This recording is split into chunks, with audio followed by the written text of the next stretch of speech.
ಮಾಡೋದು ಈಗ ಅರೇಬಿಕ್ ಅವ್ರು ಏನು ಅವ್ರ ಭಾಷೆ ಕಲಿಸ್ಲಿಕ್ಕೆ ಅಥವಾ ವಿದ್ಯಾಭ್ಯಾಸ ಮಾಡಲಿಕ್ಕೆ ಇನ್ಕ್ಲೂಡಿಂಗ್ ದಫಾನ್ ಮಾಡಕ್ಕೂ ಸರ್. ಈಗ ನೋಡಿ ಸರ್, ಈಗ ಒಂದು ಧಾರ್ಮಿಕ ಆಚರಣೆ ಸರ್, ಈಗ 1500 ಹುಟ್ಕೊಂಡ ಮಹಮ್ಮದ್ ಪೈಗಂಬರ್ ಹುಟ್ಟಾಗ್ತಕ್ಕಂಥ ಧರ್ಮ ಇವತ್ತು ಪ್ರಪಂಚದಲ್ಲಿ ಸಖತ್ ಪ್ರಚಲಿತವಾಗಿ ಬೆಳೆದಿದೆ. ನಾವು ಅದನ್ನು ಬಿಟ್ಟು ನಾವು ನಮ್ಮ ಕಾನೂನಲ್ಲಿ ಅವರೂ ನಿಯಂತ್ರಣ ಮಾಡೋಕ್ಕೆ ಅವಕಾಶ ಇದೆ. ಈಗ ಹಿಂದೂಗಳಿಗೂ ನಿಯಂತ್ರಣ ಮಾಡೋ ಅವಕಾಶ ಇದೆ. ಧಾರ್ಮಿಕ ಅಲ್ಪಸಂಖ್ಯಾತರು ನಮ್ಮ ದೇಶದಲ್ಲಿ ನೋಡಿ ಸರ್, ನಮ್ಮ ದೇಶ ಎಲ್ಲ ಧರ್ಮದವರು ಇರ್ತಕ್ಕಂಥ ದೇಶ ಯಾವುದು? ಅದು ಭಾರತ ದೇಶ. ಸರ್, ನಮ್ಮಲ್ಲಿ ಜೈನು, ಬುದ್ಧಿಸ್ಟು, ಪಾರ್ಸೀಸು, ಮುಸಲ್ಮಾನು, ಕ್ರಿಶ್ಚಿಯನ್ನು, ಈಗ ಸರ್ ನಮ್ಮ ಹಿಂದೂ ಧರ್ಮದಲ್ಲೇ ಬೇರೆ ಬೇರೆ ನಾವು ಧರ್ಮ ಅಂತ ಹೇಳ್ಕೊಳ್ಳೋ ಕಾಲ ಬಂದ್ಬಿಟ್ಟಿದೆ ಸರ್. ಅವ್ರಿಗೆಲ್ಲ ಒಂದು ಕಾನೂನು ಮಾಡಬೇಕು ಅಂತ ಪಾರ್ಲಿಮೆಂಟ್ಗೆ ನಮ್ಮ ಸಂವಿಧಾನ ಅಧಿಕಾರ ಕೊಟ್ಟಿದೆ. ಅದನ್ನ ಇವರು ವೈಭವೀಕರಿಸಿ, ನಾನು ರಾಜಕೀಯ ವ್ಯಕ್ತಿಯಾಗಿ ಮಾತಾಡ್ತಿಲ್ಲ, ವೈಭವೀಕರಿಸಿ ಯಾವುದೋ ಒಂದು ಕೋಮನ್ ಜನನ ಇದು ಸರಿ ಇಲ್ಲ ಅನ್ನೋದೇನು ಗೊತ್ತಾ, ಇದು ಒಂದು ಪ್ರಚೋದನೆ ಕೊಟ್ಟಂಗಾಗುತ್ತೆ. ಅದಕ್ಕೆ ಸುಪ್ರೀಂ ಕೋರ್ಟ್ ಇದೆ ಮಾನಿಟರ್ ಮಾಡೋಕ್ಕೆ.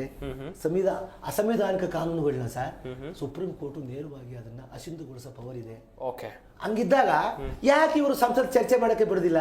ಚರ್ಚೆ ಮಾಡ್ಲಿ, ಚರ್ಚೆ ಮಾಡಿ ಸರಿಲ್ಲ sir. All bad laws will be controlled by the parliament, can enact by the parliament, can have power to control by the Supreme Court. The Constitution has given power to diminish such kind of laws ಅಂತಿದ್ದಾಗ ಚರ್ಚೆಗೆ ಬರೋಕ್ಕಿಂತ ಮುಂಚೆ ಜನಗಳು ತಲೆ ಕೆಡಿಸೋದಿಲ್ಲ, ಇದು ಅಸಂವಿಧಾನಿಕ. ಯಾರು worry ಮಾಡ್ಕೊಳ್ಳೋ ಅಂತ ಅಗತ್ಯ ಇಲ್ಲ, ಮೇಲೊಂದು ಕೋರ್ಟ್ ಇದೆ, ಸುಪ್ರೀಂ ಕೋರ್ಟ್ ನೋಡ್ಕೊಳ್ಳುತ್ತೆ ಏನಂತ ತುಂಬಾ ಚೆನ್ನಾಗಿ ಹೇಳಿದ್ರಿ ಸರ್. ಶಫೀವುಲ್ಲಾ ಸರ್, ಈಗ ಲೋಕಸಭೆಯಲ್ಲಿ ಇವತ್ತು ತಾನೇ ವಕ್ಫ್ ತಿದ್ದುಪಡಿ ಮಸೂದೆ ಮಂಡನೆ ಆಯ್ತು, ಇದ್ರ ಬಗ್ಗೆ ನೀವು ಹೇಳ್ತಾ ಹೋಗೋದಾದ್ರೆ ಸರ್, ಇದನ್ನ ವಿರೋಧಿಸ್ತೀರಾ, ಒಪ್ಕೊಳ್ತೀರಾ? ಇದು ಮುಸಲ್ಮಾನರು, ಪೂರ್ತಿ ಭಾರತದ ಮುಸಲ್ಮಾನರು ವಿರೋಧಿಸಿದ್ದಾರೆ. ನಾನು ಒಬ್ಬ ಮುಸಲ್ಮಾನ, ಅವರಲ್ಲೇ ನಾನು ಒಬ್ಬ. ನಾವೆಲ್ಲ 25 ಕೋಟಿ ಮುಸಲ್ಮಾನರು ವಿರೋಧಿಸ್ತೇವೆ. ಕಾರಣ ಇಷ್ಟೇ, ನಮಗೆ ಸಂವಿಧಾನದಲ್ಲಿ ದಕ್ಕಿರೋ ಹಕ್ಕಿದೆಯಲ್ಲ, ನಮಗೆ ಮಾತ್ರ ಅಲ್ಲ, ಎಲ್ಲ ಸಿಟಿಸನ್ಸ್ಗೂ ಇದೆ. ಏನು ಅಂದರೆ ಅವರವರ ಧಾರ್ಮಿಕ ಸ್ಥಳಗಳನ್ನು ನಡೆಸ್ಕೊಂಡು ಹೋಗುವಂಥ ಒಂದು ಜವಾಬ್ದಾರಿಯನ್ನು ಆ ಧರ್ಮದವ್ರು ಕೊಡಲಾಗಿದೆ. ಅದೇ ರೀತಿ ಮುಸಲ್ಮಾನರಿಗೂ ಕೊಟ್ಟಿದ್ದಾರೆ. ಅದರಲ್ಲಿ ಆ ಪ್ರಾಪರ್ಟೀಸ್ ಇದೆಯಲ್ಲ, ವಕ್ಫ್ ಪ್ರಾಪರ್ಟೀಸು, ಅದು ಯಾರಿಗೂ ಸೇರಬೇಕಾದಲ್ಲ. ಅದು ನಮ್ಮ ಪೂರ್ವಜರು ನಮ್ಮ ಧಾರ್ಮಿಕ ವ್ಯವಸ್ಥೆ ನಡೆಸ್ಕೊಂಡು ಹೋಗೋದಕ್ಕಾಗಿ ಆ ಒಂದು ಪ್ರಾಪರ್ಟೀಸ್ನ ಅಥವಾ ಬೇರೆ ಎಂಥದೇ ಆ ಮಾಲನ್ನಾಗಲಿ ಅದನ್ನು ನಾನು ಧಾರ್ಮಿಕವಾಗಿ ಅಲ್ಲಾಹನ ಹೆಸರಲ್ಲಿ ನಮ್ಮ ಕಮ್ಯುನಿಟಿಗೆ ಕೊಡ್ತಾ ಇದ್ದೇನೆ ಅಂತ ಬರೆದು ಕೊಟ್ಟಿರ್ತಾರೆ. ಅದನ್ನೆಲ್ಲ ಸೇರಿಸಿ ಕ್ರೋಢೀಕರಿಸಿದ್ರೆ ಅದು ವಕ್ಫ್ ಅಂತ ಆಗುತ್ತೆ. ವಕ್ಫ್ ಅಂದರೆ ಇವ್ರು ಹೇಳಿದ್ರು ಆವಾಗಲೇ, ಅದೇ ಸೇಮ್ ಚಾರಿಟಿ ಅಷ್ಟೇ, ಸೇಮ್ ಅರ್ಥ. ಆ ಚಾರಿಟಿ ಮಾಡಿರೋದು, ಯಾರು ಚಾರಿಟಿ ಮಾಡಿರ್ತಾರೋ ಅವರೆಲ್ಲ ನಮ್ಮ ಪೂರ್ವಜರು ಎಲ್ಲ ಇದ್ದರು, ಈಗಲೂ ಜೀವಂತವಾಗಿರೋರು ಮಾಡಿರ್ತಾರೆ. ನಾನು ಮಾಡ್ತಾ ಇದ್ದೇನೆ. ನಾನು ನನ್ನ ಹತ್ರ ಇರೋದನ್ನು ನಾನು ಏನು ಬೇಕು ಅದು ಧಾರ್ಮಿಕವಾಗಿ ನಾನು ವಕ್ಫ್ ಮಾಡ್ಬೋದು, ಪ್ರತಿಯೊಬ್ಬ ಮಾಡ್ಬೋದು ಮುಸಲ್ಮಾನ. ಇದನ್ನು ಮ್ಯಾನೇಜ್ ಯಾರು ಮಾಡಬೇಕಂದ್ರೆ ಮುಸಲ್ಮಾನರು. ಅದರಲ್ಲಿ ಸರಿ, ಮುಸಲ್ಮಾನ್ರಿಗೆ ಮಾತ್ರ ಹಕ್ಕಿದೆಯಾ ಅಂದರೆ ಹಾಗಲ್ಲ. ಹಿಂದೂಗಳು ಯಾವುದು ರಿಲಿಜಿಯಸ್ ಇದಿದೆಯೋ ಸ್ಥಾನಗಳು ಅಥವಾ ಧಾರ್ಮಿಕ ಸ್ಥಳಗಳು, ಅದನ್ನು ಯಾರು ಮ್ಯಾನೇಜ್ ಮಾಡಬೇಕು ಅಂದರೆ ಅದನ್ನು ಮುಸಲ್ಮಾನ, ಕ್ರೈಸ್ತ, ಸಿಖ್ರಲ್ಲ, ಅದು ಹಿಂದೂಗಳು ಮಾಡಬೇಕು. ಒಂದು ಸಲ ಒಂದು ದೃಶ್ಯ ಮಾಧ್ಯಮದಲ್ಲಿ ನನಗೆ ಕರೆದ್ರು, ಒಂದು ವಿಷಯ ಬಂತು. ಏನು ಅಂದರೆ ಈ ಬಾಲಾಜಿ ದೇವಸ್ಥಾನದಲ್ಲಿ ತಿರುಪತಿಯಲ್ಲಿ ಯಾರಾದರೂ ಒಳಗೆ ಬರೋ ಇವರು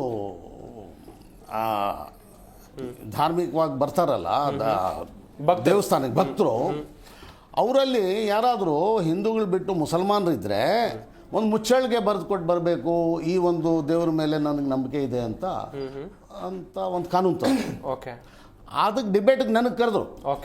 ನಾನು ಮೊದಲೇ ಹೇಳಿದೆ ಮುಸಲ್ಮಾನ ಅದರಲ್ಲಿ ಹೇಳುವಂಥದ್ದು ಏನಿದೆ ಅಂತ ಒಂದು ಫಸ್ಟು. ಆಮೇಲೆ ಇಲ್ಲ ಅದನ್ನೇ ಹೇಳಿ ಬಂದು ಅಂತ ಹೇಳಿದ್ದಕ್ಕೆ ನಾನೇನು ಮಾಡಿದೆ, ಅಲ್ಲಿ ಹೋಗಿ ಕೂತ್ಕೊಂಡು ಎಲ್ಲ ಮಾತನಾಡಿದ್ಮೇಲೆ ನನಗೆ ಆ ಪ್ರಶ್ನೆ ಕೇಳಿದ್ದಕ್ಕೆ ಆವಾಗ ನಾನು ಹೇಳಿದೆ, ನೋಡಿ ಧಾರ್ಮಿಕವಾಗಿ ನಡೆಸ್ಕೊಂಡು ಹೋಗೋ ಜವಾಬ್ದಾರಿ ಎಲ್ಲ ಆ ಧರ್ಮಕ್ಕೆ ಕೊಡಲಾಗಿದೆ ನಮ್ಮ ಸಂವಿಧಾನದಲ್ಲಿ. ಹಾಗಿರಬೇಕಾದ್ರೆ ಆ ಬಾಲಾಜಿ ಮಂದಿರವನ್ನು ಅದು ಯಾರು ಮ್ಯಾನೇಜ್ ಮಾಡ್ತಾ ಇದ್ದಾರೋ, ಟ್ರಸ್ಟು ಅಥವಾ ಯಾವುದೋ ಮ್ಯಾನೇಜಿಂಗ್ ಕಮಿಟಿ, ಅವ್ರು ಏನು ಕಾನೂನು ಬೇಕೋ ಅದನ್ನು ಸರಿಪಡಿಸೋದಕ್ಕೆ, ಅದನ್ನು ಚೆನ್ನಾಗಿ ಇಟ್ಕೊಳ್ಳೋದಕ್ಕೆ ಮಾಡುವಂಥ ಅಧಿಕಾರ ಅವ್ರಿಗಿದೆ. ಅಲ್ಲಿ ಹೋಗೋ ಯಾರೇ ಭಕ್ತ ಮುಸಲ್ಮಾನ ಅವನು ಯಾತಕ್ಕೆ ಹೋಗ್ತಾನೆ?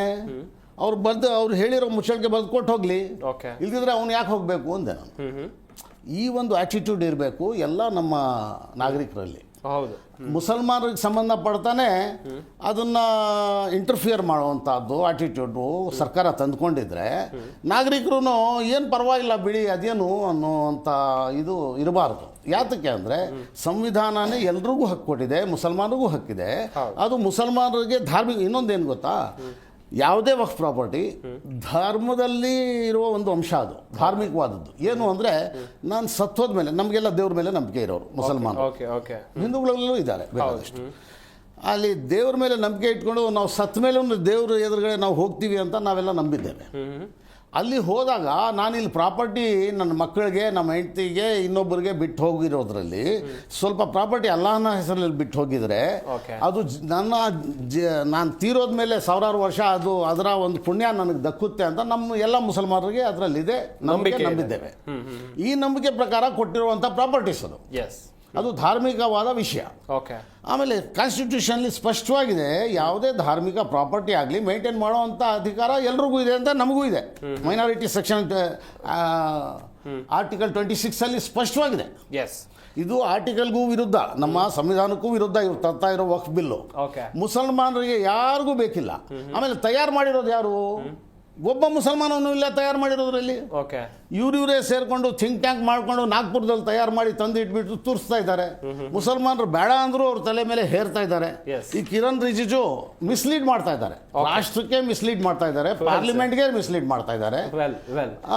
How come he knows better about waqf or waqf properties or waqf rules than a Muslim? ನಾವು ಮುಸಲ್ಮಾನರು 25 ರಾಜ್ಯಗಳ ವಕ್ಫ್ ಬೋರ್ಡ್ನ ಸದಸ್ಯರ ಮಾಹಿತಿಯನ್ನ ತಗೊಂಡೇ ಈ ತಿದ್ದುಪಡಿಯನ್ನ ಮಾಡಲಾಗಿದೆ ಅನ್ನೋದಾಗಿ ಕೇಂದ್ರ ಸರ್ಕಾರ ಈಗಾಗಲೇ ಹೇಳ್ತಾ ಇದ್ದಾರೆ. ನೋಡಿ, ನಾನು JPC ಇಲ್ಲಿ ಬಂದಾಗ ನಾನು all India Muslim personal law board secretary ಆಗಿದ್ದೇನೆ. ನಮ್ಮ all India Muslim personal law board ಪರವಾಗಿ ಮತ್ತೆ ಬೇರೆ ಬೇರೆ ನಮ್ಮ ಸಂಸ್ಥೆಗಳಿದೆಯಲ್ಲ ಬೆಂಗಳೂರಲ್ಲಿ ಅಥವಾ ಕರ್ನಾಟಕದಲ್ಲಿ ಎಲ್ಲ ಸಂಸ್ಥೆಗಳು ಈ ತಾಜ್ ರೆಸಿಡೆನ್ಸಿಯಲ್ಲಿ JPC ಮೀಟಿಂಗ್ ನಡೀತು. Full day. ಅವ್ರು 3 ದಿನ ಇದ್ರು, ನಮ್ಗೆ 1 ದಿನ ಅವಕಾಶ ಕೊಟ್ಟಿದ್ರು. ಫುಲ್ ಡೇ ಅಲ್ಲಿ ಇದ್ಬಿಟ್ಟು ನಾವೆಲ್ಲ ಚರ್ಚೆ ನಡೆಸಿದ್ದೇವೆ.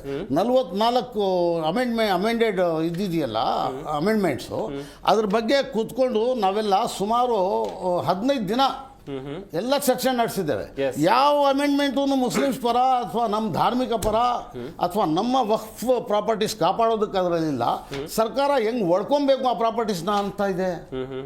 ಆಮೇಲೆ ಅದರಲ್ಲಿ ಮುಂದಿನ ಹಂತದಲ್ಲಿ ನಿಮ್ಮಿಂದ ಮಾಹಿತಿನ ಪಡ್ಕೊಳ್ತಾ ಹೋಗ್ತೀನಿ.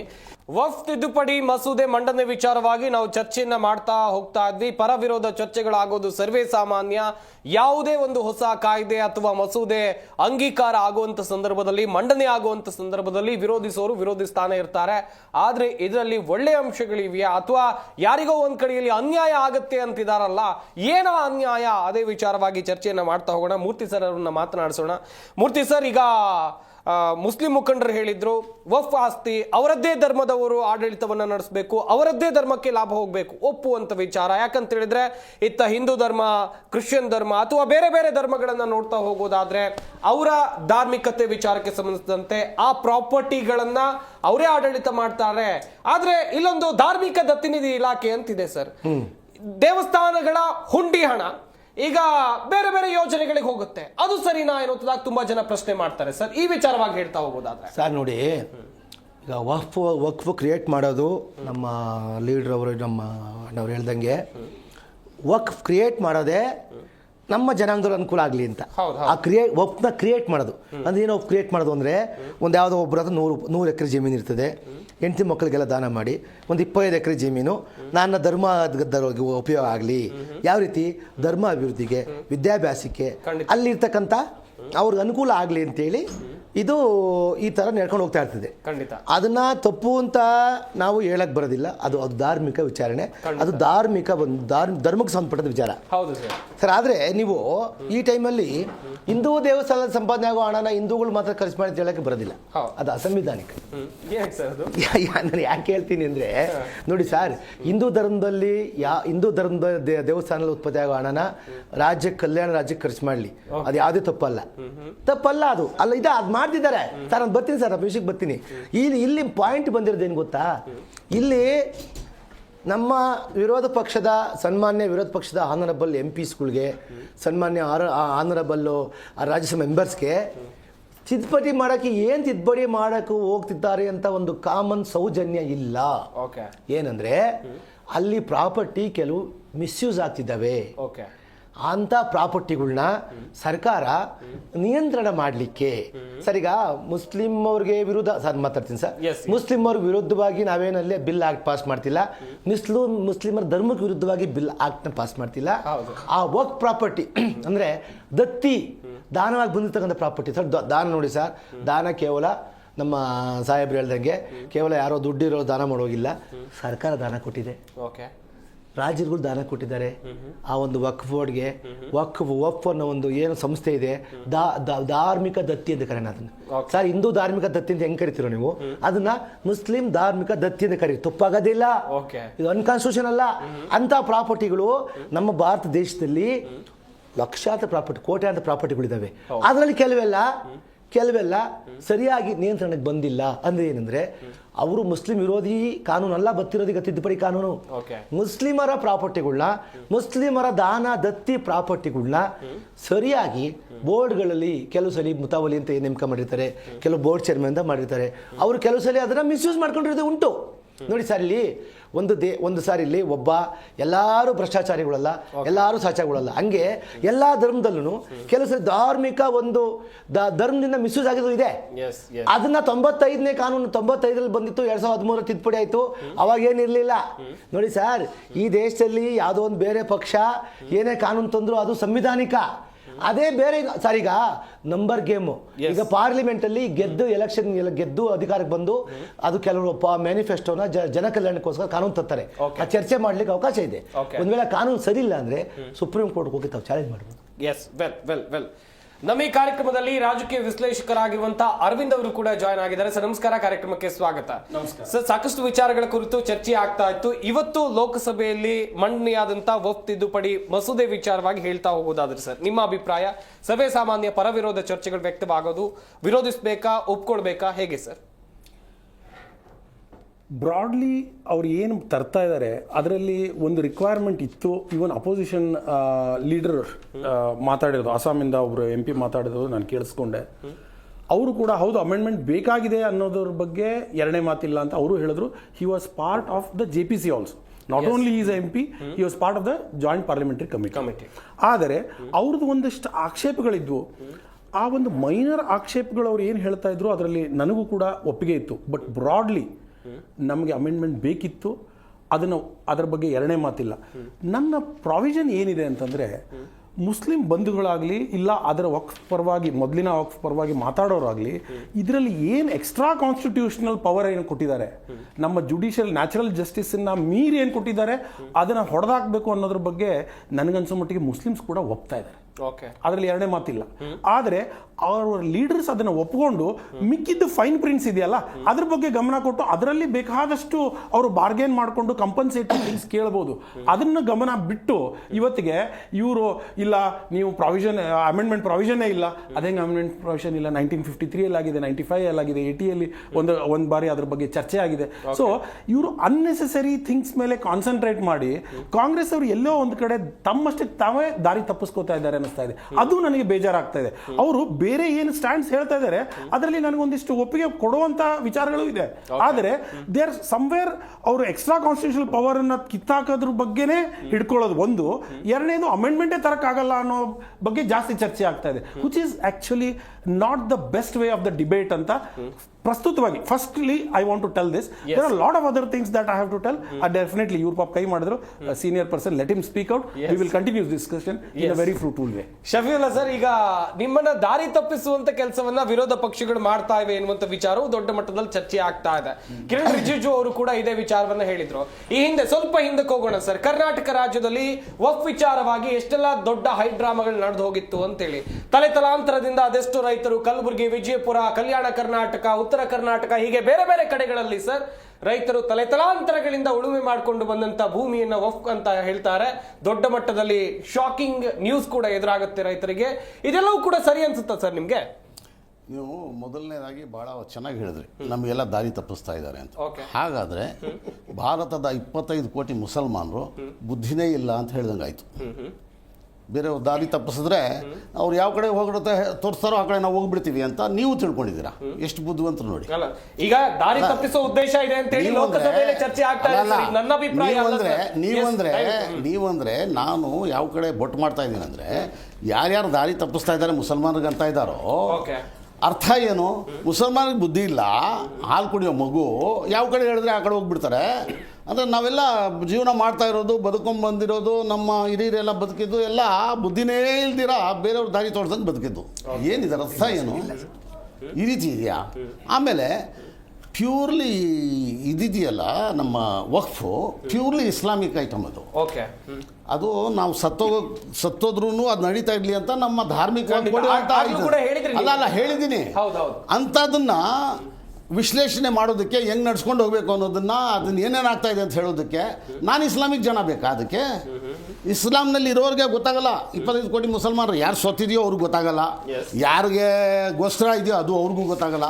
ಈಗ ಕಿರಣ್ ರಿಜಿಜು ಅವರು ಪಾರ್ಲಿಮೆಂಟಲ್ಲಿ ಹೇಳ್ತಾ ಇದ್ರು ಏನು ಅಂದರೆ, ಇದರಿಂದ ನಾವು ಬಡವ್ರಿಗೂ ಭಾಳ ಕಡು ಬಡವ್ರಿಗೆ ಹೆಲ್ಪ್ ಮಾಡೋದಕ್ಕೆ ಮಾಡ್ತಾ ಇರೋದು ಅಂತ. ಅವ್ರಿಗೆ because is not a Muslim, he doesn't know what Islam says. ಇಸ್ಲಾಂ ಏನು ಹೇಳುತ್ತೆ, ಯಾವ ವಾಕಿಫ್ ಅಂದರೆ ಎಂಡೋವ್ಮೆಂಟ್ ಮಾಡೋ ಮನುಷ್ಯ, ಚಾರಿಟಿ ಕೊಡೋ ಮನುಷ್ಯ, ಆತ ಏನು ಬರೆದು ಹೋಗಿದ್ದಾನೋ ಅದು ಮಾತ್ರ ಮಾಡಬೇಕು, ಅದನ್ನು ಬದಲಾಯಿಸಿ ಮಾಡೋಂಗಿಲ್ಲ. ವಕ್ಫ್ ಬೋರ್ಡು ಮಾಡೋಂಗಿಲ್ಲ, ಮುತ್ವಲ್ಲಿನೂ ಮಾಡೋಂಗಿಲ್ಲ, ಯಾರು ಮಾಡೋಂಗಿಲ್ಲ. ಅವ್ರೇನಾದರೂ ಮಸೀದಿಗೆ ಅಂತ ಬರೆದು ಬಿಟ್ಟಿದ್ರೆ ಅದು ಮಸೀದಿನೇ ನಡೆಸಬೇಕು, ಅದನ್ನು ಹಾಸ್ಟೆಲ್ ಮಾಡೋಂಗಿಲ್ಲ. ಯಾಕಂದರೆ ಸಾಯೋಕ್ಕೆ ಮುಂಚೆ ಅವ್ರು ಏನು ಬರೆದಿದ್ದಾರೋ ಕೊಡೋ ಮನುಷ್ಯ, owner is him, he is making owner as A community and ಅಲ್ಲ ವಿಲ್ ಮಾಡೋದಂಗೆ. ವಿಲ್ಗಿಂತ ಜಾಸ್ತಿ ಅದು ವಿಲ್ ಬೇರೆ ಮನೆಯವ್ರಿಗೆ, ಇದು ಅಲ್ಲಾಹನ ಹೆಸರಲ್ಲಿ ಮಾಡುವಂಥದ್ದು. ಇದನ್ನು ನಡ್ಸ್ಕೊಂಡು ಹೋಗೋರು ಏನು ಕುತ್ಕೊಂಡು ಏನು ಡಿಸಿಷನ್ ತೊಗೊಂಡ್ರು ಅದರಲ್ಲಿ ಏನಿದೆ ಅದು, ಅದರಲ್ಲಿ ಯಾರ್ಯಾರಿಗೆ ಈ ಅಮಾಯಕರಿಗೆ ಕೊಡಬೇಕು ಅಂತ ಏನು ಬರ್ದಿದ್ದಾರೋ ಅಲ್ಲಿ ಮಾತ್ರ ಕೊಡಬೇಕು, ಎಲ್ಲಿ ಇವ್ರಿಗೆ ವಿಧವೆಗಳಿಗೆ ಅಂತ ಇದೆಯೋ ಹೇಳಿ ಒಂದು just please in spirit of healthy discussion.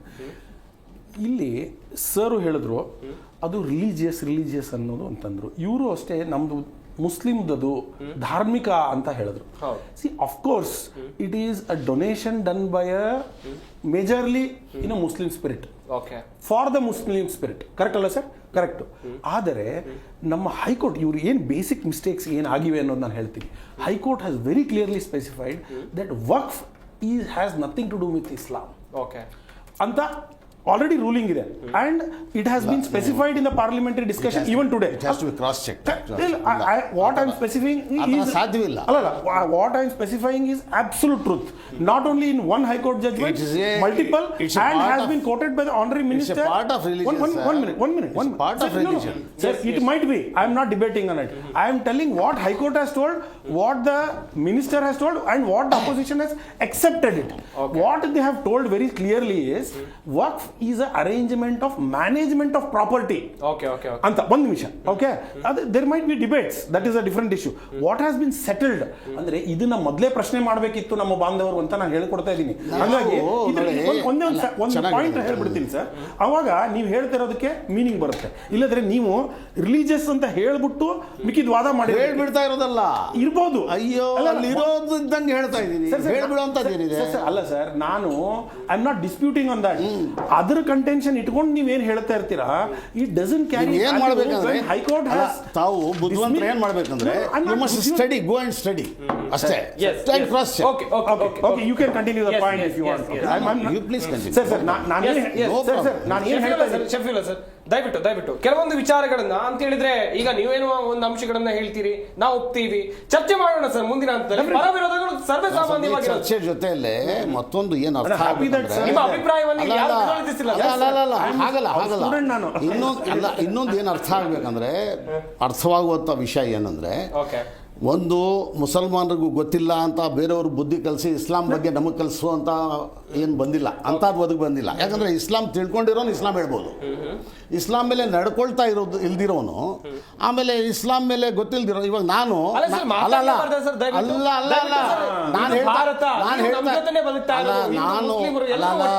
ಅರ್ಥನೇ ಆಗ್ತಾ ಇಲ್ಲ. ನಿಮ್ಮ ಧರ್ಮದ ಬಗ್ಗೆ ನಾವು ತಿಳಿದುಕೊಳ್ಬಾರ್ದ ಸರ್? ಹಾಗಾದ್ರೆ ತಿಳ್ಕೊಳ್ಳೋ ವಿಷಯ ಬೇರೆ. ನಾನು ಒಬ್ಬ ಮುಸಲ್ಮಾನ ಆಗಿ ಜೈನ್ ಧರ್ಮದಲ್ಲೋ ಬುದ್ಧಿಸ್ಟಲ್ಲೋ ಇನ್ನೊಂದರಲ್ಲೋ ಪೂಜೆ ಮಾಡ್ತಾ ಇರೋದು ಹೆಂಗೆ, ಆ ಪ್ರಾಪರ್ಟಿ ಹಿಂಗೆ if there ಇದು is a ಹೆಂಗೆ flaw ಅಂತ in ಬುದ್ಧಿ ಹೇಳಕ್ ಹೋದ್ರೆ management, you have a ಅಲ್ಲ right ಒಂದು to ನಿಮಿಷ comment. ಹೇಳ್ಬಿಡ್ತೇನೆ Yes, continue. ನಾನು ಬುದ್ಧಿ ಹೇಳಕ್ ಹೋದ್ರೆ ನಾನು ಎಷ್ಟು ಬುದ್ಧಿವಂತ ಅಂತ ತಿಳ್ಕೊಳ್ತೀರಾ ನೀವು? ಓಕೆ. ಆಮೇಲೆ ನನಗೆ ನಾನು ಹೇಳ್ತಾ ಇದ್ದೀನಲ್ಲ ಅದು ಸುಪೀರಿಯರು, ನಿಮಗೆಲ್ಲ ಗೊತ್ತಿಲ್ಲ ಪಾಪ ಹಾಳು ಮಾಡ್ಕೊಳ್ತಾ ಇದ್ದೀರಾ ಅಂತ ನಾನು ಹೇಳಕ್ ಹೋದ್ರೆ ಎಷ್ಟು ಬುದ್ಧಿವಂತ ಅಂತ ನನಗೆ ಹೇಳ್ತೀರಾ ಸ್ವಾಮಿ ನೀವು? Okay. ನನಗೆ ಅದ್ರ ಮೇಲೆ ನಂಬಿಕೆ ಇಲ್ಲ, Yes. ಆ ಧರ್ಮದ ಮೇಲೆ ನಂಬಿಕೆ ಇಲ್ಲ. ಅದು ಧಾರ್ಮಿಕ ಅಂತ ಅವ್ರು ಹೇಳಿದ್ರು ನಾನು ಒಪ್ಕೊಳ್ಳಲ್ಲ. ಇಲ್ಲ ಅದು ಹಂಗಲ್ಲ ಹಿಂಗೆ ಅಂತ ನಾನು ಹೇಳಕ್ ಹೊರಟೆ, ನನ್ನ ಬುದ್ಧಿ ಬಗ್ಗೆ ನಿಮಗೆ ಸಂಶಯ ಬರಲ್ಲ? ದಯವಿಟ್ಟು, I have a ದಯವಿಟ್ಟು, point. ದಯವಿಟ್ಟು. ಅಲ್ಲ ಇನ್ನೊಂದು ಹೇಳ್ಬಿಡ್ತೇನೆ, ಇನ್ನೊಂದು ಮಾತು ಹೇಳ್ಬಿಡ್ತೇನೆ. ಏನಂದ್ರೆ ಅಷ್ಟೊಂದು ಇದು ಇದ್ದಿದ್ರೆ ನಮ್ಮ ಕರ್ನಾಟಕದ ಸರ್ಕಾರ Okay. ಯಾಕೆ ರೆಸಲ್ಯೂಷನ್ ಅದನ್ನ ಇದು ಮಾಡ್ತು, ಕ್ಯಾನ್ಸಲ್ ಮಾಡಿ ರೆಸಲ್ಯೂಷನ್ ಮಾಡ್ತು. ಆಮೇಲೆ ಯಾಕೆ ತಮಿಳ್ನಾಡು ಸರ್ಕಾರ ಅದನ್ನ ರದ್ದು ಮಾಡ್ತು? ಈ ಎರಡು ಸರ್ಕಾರಗಳು ರದ್ದು ಮಾಡಿರೋದು ಸುಮ್ಮನೆನಾ?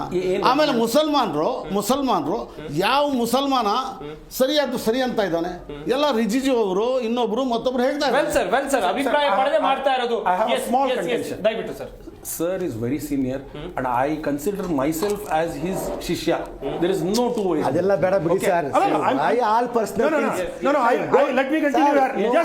Just keep quiet, yes, sir. sir. I'm unnecessary. Okay. What I'm trying to tell you is, ಅದೆಲ್ಲ I ಏನು? still differ with his understanding of what he's trying to tell. Okay. If there is a ghapla that is happening in any board, Okay. people, it is not Sir, religion. ನೋಡಿ. It is not the way of worshipping that we are talking about. Yes. It is a way of discrimination. Ladies ಗೆ participation ಇರಲಿಲ್ಲ sir. Well, sir. ಅದನ್ನ ಹೇಳ್ಬಾರ್ದು ನಾವು. Well, Our sir. constitution Well, says sir. Well, sir. that- ಮುಂದಿನ So, ಹಂತದಲ್ಲಿ- what I'm trying to tell you is, when there is a discrepancy with respect to our constitution, Okay. everybody has an equal right to say, and if it is not very pertinent to Well, the sir. religion of Islam, Well, everybody has a right to say. ನನ್ನ ವಿಚಾರದಲ್ಲಿ- ಮೂರ್ತಿ sir, ನನ್ನ ದಯವಿಟ್ಟು ಮೂರ್ತಿ sir.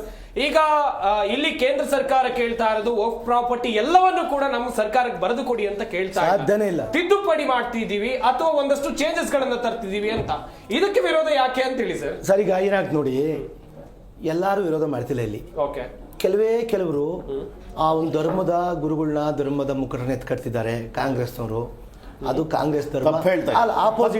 Opposite ಪಕ್ಷನ ಕುತ್ಕೊಂಡಾಗ ಅದು ಮಾಡೋದು ಸರ್ವೇ ಸಾಮಾನ್ಯ. ಒಟ್ಟು ನೋಡಿ sir 25 ಕೋಟಿ ಮುಸಲ್ಮಾನರು ವಿರೋಧಿಸ್ತಾ ಏನಾಗುತ್ತೆ ಗೊತ್ತಾ ಸರ್, ಈಗ ಈ ಕಾನೂನು ಇಲ್ಲಿಗಲ್ ಅದು ಸಂವಿಧಾನ ಪ್ರಕಾರ ಆಯ್ಕೆ ಆಗಿರ್ತಕ್ಕಂಥ ಸಂಸತ್ ಸದಸ್ಯರು ಅದನ್ನ ಚರ್ಚೆ ಮಾಡಿ ಜಾಯಿಂಟ್ ಪಾರ್ಲಿಮೆಂಟರಿ ಕಮಿಟಿ ಮೀಟಿಂಗ್ಸ್ ಎಲ್ಲ ಮಾಡಿ ಕಮಿಟಿ ಫಾರ್ಮೇಷನ್ ಮಾಡಿ ಸರ್ ಪ್ರತಿಯೊಂದು ರಾಜ್ಯದ ಪ್ರತಿಯೊಬ್ಬ ಪ್ರತಿಷ್ಠಿತ ಮುಸ್ಲಿಂ ವ್ಯಕ್ತಿ ಇನ್ಸ್ಟಿಟ್ಯೂಷನ್ಸ್ನ ಅವ್ರು ಕನ್ಸಲ್ಟೇಷನ್ ಮಾಡಿ ಏನು ಈಗ ನಮ್ಮ ಸಾಹೇಬ್ರು ಹೇಳ್ತಿದ್ರು ವರ್ಕ್ ಪ್ರಾಪರ್ಟಿ ಯಾರೋ ದಾನ ಕೊಡ್ತಾರೆ, ಕೆಲವು ಉದ್ದೇಶಕ್ಕೆ ಕೊಡ್ತಾರೆ ದಾನ, ಅವ್ರ ಕಂಡೀಷನ್ ದಾನ ಕೊಡ್ತಾರೆ. ಇದರಲ್ಲಿ ಬರೀ ನೀವು ಕಬರ್ಸ್ಥಾನ ಮಾಡ್ಕೊಳ್ಳಿ, ಇದರಲ್ಲಿ ನೀವು ಸ್ಕೂಲ್ ನಡೆಸಿ, ಇದರಲ್ಲಿ ಯಾವುದೋ ನಿರಾಶ್ರಿತರಿಗೆ ಆಶ್ರಯ ಕೊಡಿದ್ರು ಮಾಡ್ತಾರೆ. ನೋಡಿ ಸರ್ ಇದೆಲ್ಲ ಇಟ್ ಈಸ್ ದಿ ಸರ್ ಸಂವಿಧಾನ ನಿರ್ಮಾಣ ಆಗಿರೋದು ಧರ್ಮಗಳ ಮೇಲೆ ಸರ್. ಧರ್ಮ ವಿರೋಧ ಸಂವಿಧಾನ ಯಾವುದೂ ಇಲ್ಲ. ಅದು ಎಕ್ಸ್ಪೆಷಲಿ ನಮ್ಮ ದೇಶದಲ್ಲಿ ಸುಮಾರು ಧರ್ಮಗಳ ಸಮ್ಮಿಲನ ಇದೆ.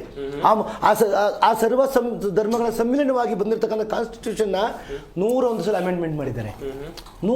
100ಕ್ಕಿಂತ ಹೆಚ್ಚು ಅಮೆಂಡ್ಮೆಂಟ್ ಮಾಡಿದ್ದಾರೆ.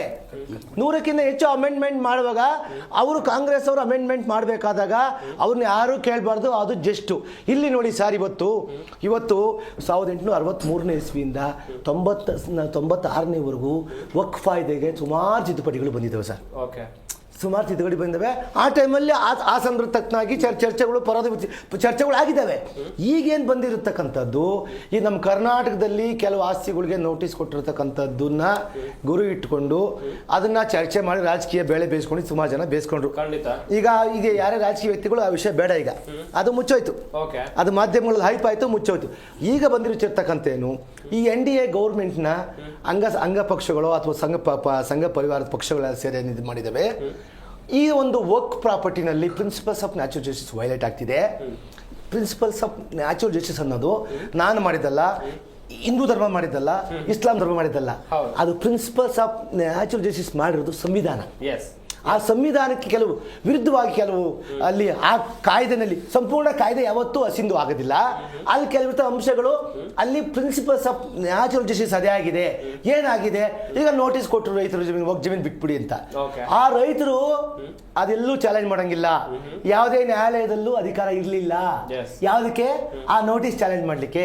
ಅವಾಗ ಏನಾಗುತ್ತೆ ಸರ್, ಈಗ ನೀವು ಹೇಳ್ತೀರಾ ಭಾರತ ಸಂವಿಧಾನ ಮೂಲಭೂತ ಹಕ್ಕುಗಳು ಮೂಲಭೂತ ಕರ್ತವ್ಯಗಳು ಅಂತ ಹೇಳ್ತೀರಲ್ಲ, ಮೂಲಭೂತ ಹಕ್ಕುಗಳ ಉಲ್ಲಂಘನೆ ಆದಾಗ ನಾವೆಲ್ಲ ಹೋಗ್ಬೇಕು ನ್ಯಾಯಾಲಯದ ಮೆಟ್ಲು ಹತ್ತೀವಿ. ಇಲ್ಲಿ ನಮ್ಮ ವಕ್ಫ್ ಕಾಯ್ದೆಯಿಂದ ಕೆಲವು ಎಲ್ಲ ವಕ್ಫ್ ಕಾಯ್ದೆ ನಾನು ಕೆಟ್ಟು ಅಂತ ಹೇಳ್ತಿಲ್ಲ ಸರ್, ದಯವಿಟ್ಟು ಕ್ಷಮಿಸಿ. ಆ ವಕ್ಫ್ ಕಾಯ್ದೆ ಕೆಲವು ಇದು ವಕ್ಫ್ ಆಸ್ತಿ ಸೇರಿದ್ದು ಇದು ನೀವೆಲ್ಲೂ ಚಾಲೆಂಜ್ ಮಾಡಬೇಡಿ ಅಂದಾಗ ಆತ ಮುಸಲ್ಮಾನ ಆಗಿರ್ಲಿ ಬೇಡ ಅಂದಲ್ಲ ನಾನು, ಮುಸಲ್ಮಾನನೋ ಬುದ್ಧಿಸಮೋ ಜೈನಿಸ್ಟೋ ಅಥವಾ ಸಿಖ್ರೋ ಅಥವಾ ಯಾರೋ ಪಾರ್ಸಿಗಳಾಗಿದ್ರು ಈ ಜಮೀನು ನನಗೆ ಸೇರಿದ್ದು ಇದು ನೀವೆಲ್ಲೂ ಚಾಲೆಂಜ್ ಮಾಡಂಗಿಲ್ಲ ಅಂದ್ರೆ ಸರ್ ಈ ದೇಶದಲ್ಲಿ ಸಂವಿಧಾನ ಇಲ್ವಾ? ಖಂಡಿತ ಹಂಗಂತ ನಾನು ಮುಸ್ಲಿಂ ವಿರೋಧಿ ಹೇಳಿಕೆ ಕೊಡ್ತಿಲ್ಲ.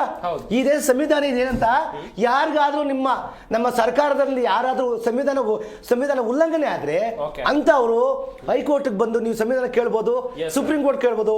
225 ಇದೆ ಆರ್ಟಿಕಲ್ 225 226 ಇದೆ, ಆರ್ಟಿಕಲ್ 32 ಇದೆ. ಆದ್ರೆ ಆರ್ಟಿಕಲ್ 32 ಒಳಗೂ ಚಾಲೆಂಜ್ ಮಾಡಂಗಿಲ್ಲ ಅಂತ ನೀವು ಹೇಳಿದ್ರೆ ಅದೆಂತ ಕಾಯ್ದೆ? ಆದ್ರೆ ಆ ಕಾಯ್ದೆ ಸಂಪೂರ್ಣವಾಗಿ ತಪ್ಪಲ್ಲ. ಆಗಿರ್ತಕ್ಕಂಥ ಕೆಲವು ಪ್ರಾಪರ್ಟಿ ವಿಚಾರಗಳನ್ನ ಸರಿಪಡಿಸ್ಕೊಳ್ಳಲಿಕ್ಕೆ ನಾವು ಈಗ ಒಂದು ಕಾನೂನು ತರ್ತಾ ಇದ್ದೀವಿ.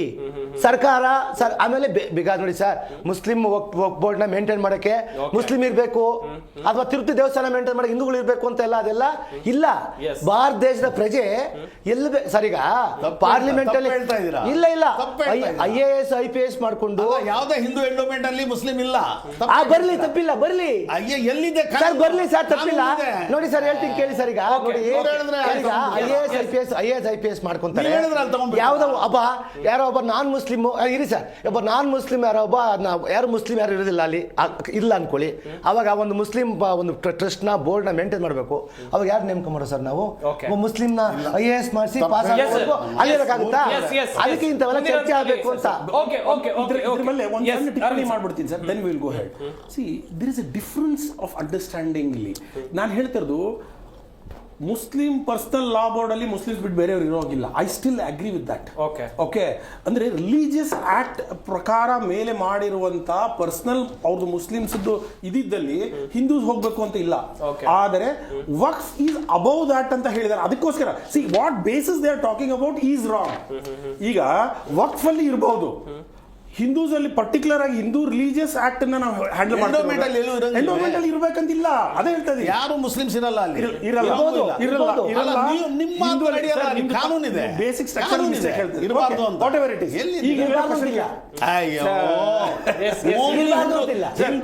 ಬೇಸಿಕ್ ಸ್ಟ್ರಕ್ಚರ್ ಅಲ್ಲಿ ತಪ್ಪು ಹೇಳ್ತಾ ಇದ್ದಾರೆ. Come up on with the next point. ಅದು ಒಂದು ಬೇಸಿಕ್ ಪಾಯಿಂಟ್ ನಾನು ತಿದ್ದುಪಡಿ ಹೇಳ್ಬೇಕಿತ್ತು, ಹೇಳಿದೆ.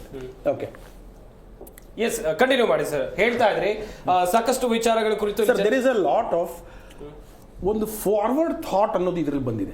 ಈವನ್ 1996 ಅಲ್ಲಿ ಒಂದು ಟ್ರೈಬ್ಯುನಲ್ ಮಾಡ್ತಾರೆ, ಎಲ್ಲಿ they can challenge within Waqf amendment Waqf act ಒಳಗಡೆನೆ ಟ್ರೈಬ್ಯುನಲ್ಗೆ ಹೋಗ್ಬಿಟ್ಟು ನಾವು ಕಂಪ್ಲೇಂಟ್ ಕೊಡ್ಬೋದು ಅನ್ನೋಂಥ ಒಂದು ತಿದ್ದುಪಡಿ ತರ್ತಾರೆ. But it was still limited. High court use to summon and special application ಅಲ್ಲಿ ಮಾತ್ರ ಇದರಲ್ಲಿ ದಖಲಾಂದಾಜ್ ಮಾಡಬಹುದು ಇಂತಿತ್ತು. ಇವ್ರೇನ್ ಹೇಳ್ತಾರೆ, ಇಲ್ಲ ಅದು ಚಾಲೆಂಜ್ ಮಾಡೋಕ್ಕೆ ಆಗಲ್ಲ ಅಂತ ಅಲ್ಲ ಅಂತ. ಹೌದು, but it was a 1 mile distance. Now what they have done is immediately it can be going to the ಯಾವುದೇ ಬೇರೆ ಬೋರ್ಡ್ ಅಲ್ಲಿ ಏನು ಚಾಲೆಂಜ್ ಮಾಡ್ಬೋದು ಅದೇ ರೀತಿ ಇಲ್ಲೂ ಚಾಲೆಂಜ್ ಮಾಡ್ಬೋದು ಅನ್ನೋದು. So there is a fundamental difference. ಒಂದು.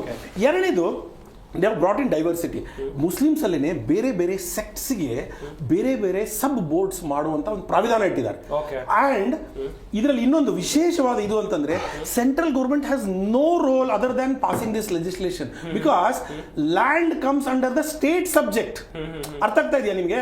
ಈಗ ಅಲ್ಲಿ ಪಾಸ್ ಆಗಿದ್ದಕ್ಕೆ ಯಾವುದೇ ರೀತಿ ಇಮಿಡಿಯೇಟ್ ಎಫೆಕ್ಟ್ ಇಲ್ಲ, ಅನ್ಲೆಸ್ ಕರ್ನಾಟಕದಲ್ಲಿ ಸ್ಟೇಟ್ ಗೌರ್ಮೆಂಟ್ ಅದನ್ನ ಪಾಸ್ ಮಾಡಬೇಕು. ಲ್ಯಾಂಡ್ ರಿಲೇಟೆಡ್ ತಮಿಳುನಾಡು ಅಲ್ಲಿ, ಕೇರಳ ಅಲ್ಲಿ. So central government has no role of encroaching anybody's fundamental rights through Waqf amendment. ಇದು ನಿಜವಾದ ಎನ್ಲೈಟ್ಮೆಂಟ್ ನಾವು ಕೊಡಬೇಕಾಗಿರೋದು. ಸುಮ್ಮನೆ ಅವ್ರು ಅದನ್ನ ತಗೊಂಡ್ಬಿಡ್ತಾರೆ, ಇದು ತಗೊಂಡ್ಬಿಡ್ತಾರೆ. No, there are very clear provisions of inclusions of ladies.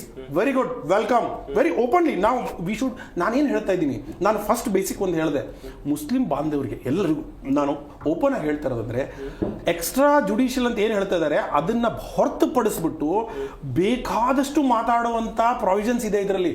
ಇವ್ರು ಏನ್ ಮಾಡ್ತಾರೆ, ಒಂದು ಅಮೆಂಡ್ಮೆಂಟ್ ತರಕ್ ಆಗಲ್ಲ ಅನ್ನೋ ವಾದ ಒಂದು. ಎರಡನೇದು, ತಗೊಂಡ್ ಬಂದ್ರೆ ಇದರಲ್ಲಿ ಎಕ್ಸ್ಟ್ರಾ ಕಾನ್ಸ್ಟಿಟ್ಯೂಷನ್ ಅಲ್ಲ ಅನ್ಕೊಂಡದ್ದು. ಸೊ ಅಂಡ್ ಜುಡಿಷಿಯಲ್ ಸ್ಕ್ರೂಟಿನಿ ಮಾಡಕ್ಕಾಗಲ್ಲ. ಇವನು ಬಿಟ್ಬಿಟ್ಟು ಮಾತಾಡುವಂತ, ಚರ್ಚೆ ಮಾಡುವಂತ, ಕಂಪನ್ಸೇಷನ್ ಸೀಕ್ ಮಾಡುವಂತ, ಅಂದ್ರೆ ಎಕ್ಸ್ಟ್ರಾ ಇದನ್ನ ಬರೋದಾಗಿ ನಾನು ಇನ್ನೊಂದು ಈ ರೈಟ್ಸ್ ಬೇಕು ಅಂತ ಕೇಳುವಂತ ಪ್ರಾವಧಾನಗಳಿಗೆ ಇವರು ತಮ್ಮಷ್ಟಕ್ಕೆ ತಾವೇ ಕಾಲ ಮೇಲೆ ಕಲ್ಲು ಹಾಕೊಳ್ಳುವಂತ ಕೆಲಸ ಮಾಡ್ತಿದ್ದಾರಲ್ಲ, ಅದನ್ನ ಮಾಡಬೇಡಿ. ಇದರಲ್ಲಿ ಲೇಡೀಸ್ಗೆ ಆಪ್ಷನ್ ಕೊಡಿ, ಬೇರೆ ಸೆಕ್ಸ್ಗೆ ಏನೋ ಡಿಫ್ರೆನ್ಸಿಯೇಷನ್ ಕೊಟ್ಟಿದ್ದಾರೆ, ಬೇರೆ ಬೇರೆ ಸೆಕ್ಷನ್ಸ್ಗೆ ರೆಪ್ರೆಸೆಂಟೇಷನ್ ಕೊಟ್ಟಿದ್ದಾರೆ, ಅದನ್ನ ವೆಲ್ಕಮ್ ಮಾಡಿ. ಅದ್ರ ಜೊತೆಗೆ ನಿಮ್ಗೆ ಬೇರೆ ಏನ್ ಬೇಕು ಅದನ್ನ ಕೇಳಿ. Because it is not a one day brought out. ನಮ್ಮ ವಕೀಲ್ ಹೇಳ್ದಂಗೆ ಒಂದು ವರ್ಷ ಮುಂಚೆ ತಂದಿರೋದು JPC ಆಗಿದೆ. 700 people have deposed in front of the committee. Open public call for ಮಾಡಿದ್ದಾರೆ. At that time you would have represented, but basic tenets yes and most of them have it covered ಅಂತಾರೆ. ಅದ್ರ ಬಗ್ಗೆ ವಾದ ವಿವಾದಗಳಿದ್ರೆ we should welcome, we should listen to them even now. Well Shafi sir, ಇನ್ನೊಂದು ವಿಚಾರ ಅಂತ ಹೇಳಿದ್ರೆ ವಕೀಲರು ಆಗ್ಲಿ ಕೂಡ ಹೇಳ್ತಾ ಇದ್ರು, ಇಲ್ಲಿ ನ್ಯಾಚುರಲ್ ಜಸ್ಟಿಸ್ ಗಳ ಉಲ್ಲಂಘನೆ ಆಗಿದೆ, ಹೀಗಾಗಿ ಅದನ್ನ ಸರಿಪಡಿಸೋಣ ಎನ್ನುವುದಾಗಿ ಹೇಳ್ತಾ ಇದ್ರು. ಆಗ್ಲಿ ಸರ್, ಸರಿ, ಆದ್ರೆ ತಪ್ಪೇನು ಅದರಲ್ಲಿ? ನೋಡಿ, ಎಲ್ಲದಕ್ಕಿಂತ ಮುಂಚೆ ನಮ್ಮ ವಕ್ಫ್ ಬೋರ್ಡಲ್ಲಿ ಯಾರ್ದೋ ಸ್ವತ್ತನ್ನ ಹೋಗಿ ಅವ್ರು ಕೈ ಇಟ್ಬಿಟ್ರೆ ಅವ್ರದ್ದಾಗ್ಬಿಡುತ್ತೆ, ವಕ್ಫ್ ಬೋರ್ಡ್ ಆಗ್ಬಿಡುತ್ತೆ ಅಂತ ಹರಡಿಸಿದ್ದಾರೆ ವದಂತಿ. ಅದನ್ನ ಬಿಲ್ ಪರವಾಗಿ ಮಾತನಾಡೋರು ಆ ವದಂತಿ ಹರಡಿಸ್ಬಿಟ್ಟು ಜನರಲ್ಲಿ ಭಯ ಹುಟ್ಟಿಸಿದ್ದಾರೆ, ಸುಳ್ಳು. ಎರಡನೇದು, ಯಾರ್ದಾದ್ರೂ ಪ್ರಾಪರ್ಟಿ ಮೇಲೆ ನೋಟಿಸ್ ಬಂದರೆ ವಕ್ಫ್ ಬೋರ್ಡ್ ಹತ್ರ ಪ್ರಾಪರ್ಟಿ ಡಾಕ್ಯುಮೆಂಟ್ಸ್ ಇಲ್ದಿದ್ರೆ ಅವ್ರು ನೋಟಿಸ್ ಕೊಡಕ್ಕೆ ಬರಲ್ಲ. ಅವ್ರ ಹತ್ರ ಡಾಕ್ಯುಮೆಂಟ್ಸ್ ಇದ್ರೆ ಕೊಟ್ಟಿರ್ತಾರೆ, ಇವ್ರು ಡಾಕ್ಯುಮೆಂಟ್ಸ್ ತಗೊಂಡೋಗಿ ನಂದು ಕರೆಕ್ಟ್ ಆಗಿದೆ ಅಂದ್ರೆ ಅವ್ರು ತಗೊಳಕ್ ಬರಲ್ಲ ಯಾವುದೇ ಪ್ರಾಪರ್ಟಿ. ತುಂಬಾ ಜನ RTC ಗಳಲ್ಲಿ ಬಂದಿತ್ತಲ್ಲ ಸರ್, ಇದು ಬರ್ದಿದ್ರೆ ಚೆಕ್ ಮಾಡಿ, ಅದು ವಕ್ಫ್ ಬೋರ್ಡ್ ಇದ್ರೆ ನೀವ್ ಯಾಕೆ ಮಾಡ್ಕೊಂಡಿರ್ತೀರ ಅದನ್ನ? ತಲೆ ತಲಾಂತರಗಳಿಂದ ಬಂದಂತ ತಲಾಂತರನೇ ಆಗಿರ್ಲಿ, ಅವ್ರ ಹೆಸರಿತ್ತು, ತಪ್ಪು ಅಂತ ಹೇಳಿದ್ರಿ. ತಲೆ ತಲಾಂತರದಿಂದಾನೆ ಹ್ಯಾಕ್ ಬಂದಿದೆ ಅಂತ ನಿಮ್ಮ ಹತ್ರ ಇರುತ್ತೆ ತಾನೆ, ಅದನ್ನ ತೋರಿಸಿ. ನೀವು ನೋಟಿಸ್ ಬರ್ತಾನೆ, ಅವ್ರು ನೋಟಿಸ್ ಕೊಟ್ಟಿದ್ರೆ ಅವ್ರ ಹತ್ರ ಡಾಕ್ಯುಮೆಂಟ್ ಇಲ್ಲದೆ ನೋಟಿಸ್ ಕೊಡಕ್ ಬರುತ್ತಾ? ಒಂದು ನಿಮಿಷ. ಎರಡನೇದೇನಂದ್ರೆ, ಯಾವುದೇ ಇಲ್ಲಿ ನಡೆದಿರೋದೇನೆಂದ್ರೆ ಅಮೆಂಡ್ಮೆಂಟ್ ಮಾಡೋದು ಸರಿ ಇಲ್ಲ ಅಂತ ಯಾವ ಮುಸಲ್ಮಾನನು ಹೇಳ್ತಾ ಇಲ್ಲ. ಎಲ್ಲ ಸರ್ಕಾರಗಳಿಗೂ ಯಾವುದೇ ಸರ್ಕಾರ ಇರಲಿ, ಯಾವುದೇ ಪಕ್ಷದಲ್ಲಿ ಅಧಿಕಾರ ಇರುತ್ತೆ, ಅದು ಬೇರೆ ವಿಷಯ. ಅಮೆಂಡ್ಮೆಂಟ್ ಮಾಡ್ತಾ ಇರೋರು ಯಾರು, ಯಾತಕ್ಕೋಸ್ಕರ ಮಾಡ್ತಾ ಇದ್ದಾರೆ? 44 ಅಮೆಂಡ್ಮೆಂಟ್ಸು ನಾವು ಕೂತ್ಕೊಂಡು ಸ್ಟಡಿ ಮಾಡಿದ್ದೀವಿ. ಇಲ್ಲಿ ಎಷ್ಟು ಸಂಘ ಸಂಸ್ಥೆಗಳಿದೆಯೋ ಮುಸಲ್ಮಾನರು ನಾವೆಲ್ಲ ಸ್ಟಡಿ ಮಾಡಿದ್ದೀವಿ. ಎಲ್ಲದರಲ್ಲೂ ಮುಸಲ್ಮಾನರು ಪ್ರಾಪರ್ಟೀಸ್ನ ಹೊಡ್ಕೊಳ್ಳೋ ಅಂತ ಮಾಡಿದ್ರೆ ನಾವೇನು ಬಡ್ಕೊಂಡು ಸಾಯೋದು ಇವ್ರ ಹತ್ರ? ನಮಗೆ ಬುದ್ಧಿ ಹೇಳಕ್ ಬರ್ತಾರ ಇವರೆಲ್ಲ? ಹೆಂಗೆ ಅಂದ್ರೆ ಅದರಲ್ಲಿ ಇದೆ ಅಮೆಂಡ್ಮೆಂಟ್ ಏನಿದೆ ನೋಡಿ. ಯಾರಾದ್ರೂ ಆ ಪ್ರಾಪರ್ಟಿ ಮಾರ್ಕೊಂಡಿದ್ರೆ, ಯಾರಾದ್ರೂ ಮುತುವಲ್ಲಿ ಅಥವಾ ಯಾರಾದ್ರೂ, ಅದಕ್ಕೆ 2 ವರ್ಷ ಇದಿತ್ತು ಜೈಲು. ಅದನ್ನ ಇವ್ರು 6 ತಿಂಗಳು ಮಾಡಿದ್ದಾರೆ. ಅಲ್ಲ ಕೇಳಿ ಒಂದು ನಿಮಿಷ, ಮಾರಂಗಿಲ್ಲ. ನಾನೇನ್ ಹೇಳ್ತಾ ಇದ್ದೀನಿ, ಹೆಂಗ್ ಮಾರ್ತಾ ಇದ್ದಾರೆ ಅದ್ರ ಬಗ್ಗೆ ಮಾತಾಡ್ಬೇಕಾದ್ರೆ 1 hour ಮಾತಾಡ್ಬೇಕು. ಇಲ್ಲಿ ಯಾರಾದ್ರೂ ಅಂತ ತಪ್ಪು ಮಾಡಿದ್ರೆ ಮಾರಂಗಿಲ್ಲ ತಾನೆ, ನಾನು ಹೇಳ್ತಾ ಇದ್ದೀನಿ ತಾನೆ. ಅಲ್ಲಿ ಅಮೆಂಡ್ಮೆಂಟ್ ಅಲ್ಲಿ ಇದೆಯಲ್ಲ, ಅದ್ಯಾಕೆ ಬಂತು?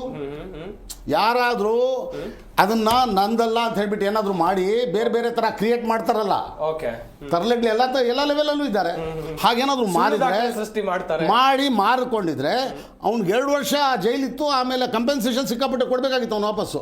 ಅದನ್ನ 6 ತಿಂಗಳು ಮಾಡಿದ್ದಾರೆ. ಆ 6 ತಿಂಗಳು ಆ ಬೇಲ್ ಸಿಗದಿರ ಇದ್ದಿದ್ದನ್ನ ಬೇಲ್ ಸಿಗಬೇಕು ಅಂತ ಮಾಡಿದ್ದಾರೆ. ಎಲ್ಲ ಕ್ಲೀನಾಗಿ ಹೊಡ್ಕೊಳ್ಳೋಂಥದ್ದೇ ಮಾಡಿದ್ದಾರೆ. ಆಮೇಲೆ ಸರ್ಕಾರ ಬೇಕಾದಷ್ಟು ವಕ್ಫ್ ಪ್ರಾಪರ್ಟಿನ ಅವರೇ ಬಿಲ್ಡಿಂಗ್ಸ್ ಕಟ್ಕೊಂಡು ಕುಂತಿದೆ. ಇವಾಗ ಅಲ್ಲಿ ಬಾಂಬೆಯಲ್ಲಿ ಇದು ಅಂಬಾನಿ ಅವರೇ ಕಟ್ಟಿದ್ದಾರೆ. ನಮ್ಮ ಇವ್ರದ್ದು ಅಲ್ಲ ವಕ್ಫ್ ಪ್ರಾಪರ್ಟಿ ಅನಾಥ ಮಕ್ಕಳದು.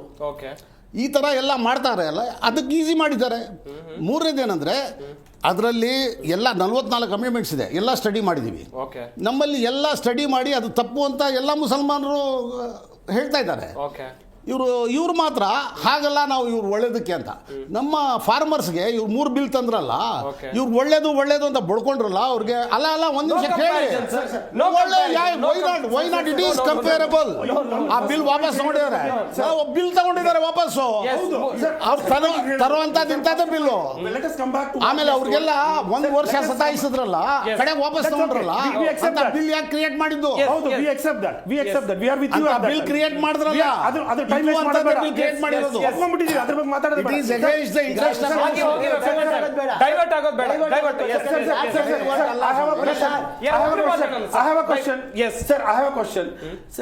Simple question.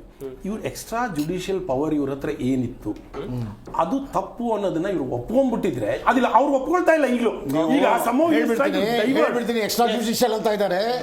ಇವ್ರು ಹೇಳ್ತಾ ಇರೋದು ಏನು ಅಂದ್ರೆ, ಅಲ್ಲಿ ಟ್ರಿಬ್ಯುನಲ್ ಇದೆಯಲ್ಲ, ಅದ್ರ ಬಗ್ಗೆ. ಟ್ರಿಬ್ಯುನಲ್ ಅಲ್ಲಿ ಇರೋರು ಅವರು ನಾನ್ ಮುಸ್ಲಿಂ ರೀ, ಜಡ್ಜ್ ರಿಟೈರ್ಡ್ ಜಡ್ಜಸ್ ಅವ್ರು ಅಪಾಯಿಂಟ್ ಮಾಡೋದು ಸರ್ಕಾರ. ಅವ್ರಿಗಿರೋ ಪವರ್ಸ್ ಬಗ್ಗೆ ಇವರು ಜುಡಿಷಿಯಲ್ ಪವರ್ ಇವ್ರ ಹತ್ರ ಇರೋದು ಅಂತ ಹೇಳ್ತಾ ಇದ್ದಾರೆ. What is this?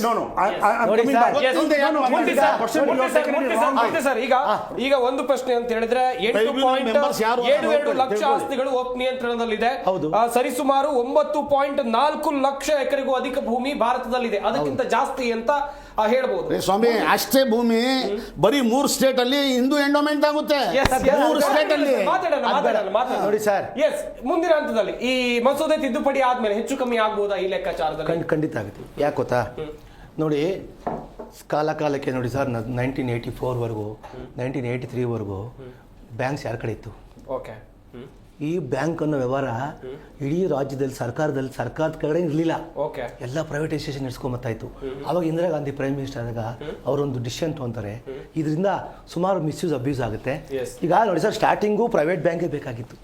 Evolution of bank ಬೇಕಾದಾಗ ಯಾವ ಕರೆನ್ಸಿ ಕಾಯಿನ್ ನಮ್ಮ ಧರ್ಮದ ವಿಷಯಕ್ಕೆ ಬೇರೆ ಧರ್ಮದವ್ರ ಬಗ್ಗೆ ಕಂಪೇರ್ ಮಾಡಿ ಬ್ಯಾಂಕ್ಸ್ ಎಂಡೋಮೆಂಟ್ ಅಲ್ಲಿ ಬೇರೆ ಬೇರೆ ಧರ್ಮಗಳಲ್ಲಿ ಇದೇ ರೀತಿ ಮಾಡ್ತಾ ಇದೆಯಾ ಸರ್ಕಾರ? ಹೇಳ್ತೀನಿ ನೋಡಿ ಸರ್, ಅವಾಗ ಬ್ಯಾಂಕ್ ರಾಷ್ಟ್ರೀಕರಣ, ಇಸ್ಲಾಂ ಮಾತ್ರ ಹಿಡ್ಕೊಂಡಿದ್ದಾರೆ. ಬ್ಯಾಂಕ್ ರಾಷ್ಟ್ರೀಕರಣ ಮಾಡಬೇಕು ಅಂತ ಬಂತು. ಅವಾಗ ಯಾರು ವಿರೋಧ ಮಾಡಲಿಲ್ಲ. ಹೌದು, ಬ್ಯಾಂಕ್ ರಾಷ್ಟ್ರೀಕರಣ ಆದ್ರೆ ನೋಡಿ ಸರ್, ಇವತ್ತು ಯಾರು ಬೇಕಾದ್ರೆ ಲೋನ್ ತಗೋಬಹುದು, ಯಾರು ಬೇಕಾದ್ರೆ ಲೋನ್ ಜಪ್ತಿ ಮಾಡಿ ಅವ್ರು ಅರೆಸ್ಟ್ ಮಾಡಿ ಓಡಾಕ್ಬೋದು ಅಂತೆಲ್ಲ ಇದೆ. ಅದೇ ರೀತಿ ನೋಡಿ ಸರ್, ನಮ್ಮ ಕಾಲ ಬದಲಾದಂಗೆ ಅತಿಯಾಗಿ ಯಾವ್ದಾಗುತ್ತೋ ಅಮೃತ ವಿಷ ಆಗುತ್ತೆ. ಮೂರ್ತಿ ಅವರೇ, ಬಿಜೆಪಿ ಸರ್ಕಾರ ಬೇರೆ ಧರ್ಮಗಳಿಗೂ ಇದೇ ತರ ಮಾಡ್ತಾ ಇದೆಯಾ? ಎಲ್ಲಿದೆ ನೋಡಿ ಸರ್, ಈಗ ಇಷ್ಟೊಂದು ಆಸ್ತಿ, ಇಷ್ಟೊಂದು ದೊಡ್ಡ ಸಂಸ್ಥೆ, ವಕ್ಫ್ ಅನ್ನೋದು ದೊಡ್ಡ ಸಂಸ್ಥೆ ನಮ್ಮ ಭಾರತ ದೇಶದಲ್ಲಿ. ಆ ಸಂಸ್ಥೆಗಳ ಆಸ್ತಿಗಳು ಸಿಕ್ಕಾಪಟ್ಟೆ ಇದಾವೆ. ಅದು ನಮ್ಮ ಭಾರತ ಸರ್ಕಾರಕ್ಕೆ ಸಿಕ್ಕಾಪಟ್ಟೆ ಇದ್ರು.